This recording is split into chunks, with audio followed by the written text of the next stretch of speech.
In terms of your biggest hope, how much are you expecting the company to grow, and how much in terms of synergies will this M&A actually bring into your own company? There will be $50 million synergies that we can realize relatively quickly because we have double administrative functions. So by eliminating those, we create these synergies. And then the real driver of this acquisition is through the combination we can accelerate the growth. So far we've only published 40 million additional sales that comes from pure cross-selling. But the real interesting thing here is that we can do a lot more innovation together than we can do individually, and that will really do a step change to this entire microbial control sector. Stefan, I could understand why you'd want to make this acquisition, but the question I've got to ask you, haven't you paid too much? You've paid 12% higher than the closing price on July the 8th. Yeah, we're paying a full and fair price. Of course, this is what the shareholders would expect. But this deal is recommended by their board, and it is recommended by our board. It is value creating for Lonza right away in the first year, and the multiples are in line with the sector. So this is one of those deals that really work very, very well for both sides because of the synergies. It works very well for Lonza as well.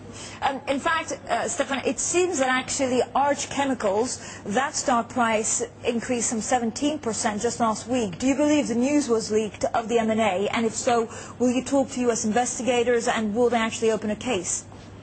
You know, very difficult for me to comment on because I can't see what happens on the Arch stock, so I think we'll leave this to the investigators.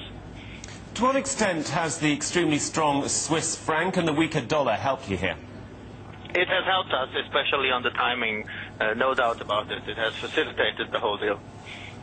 And in terms of what you're seeing, you know, this microbial, how big is the market and how big is it going to get?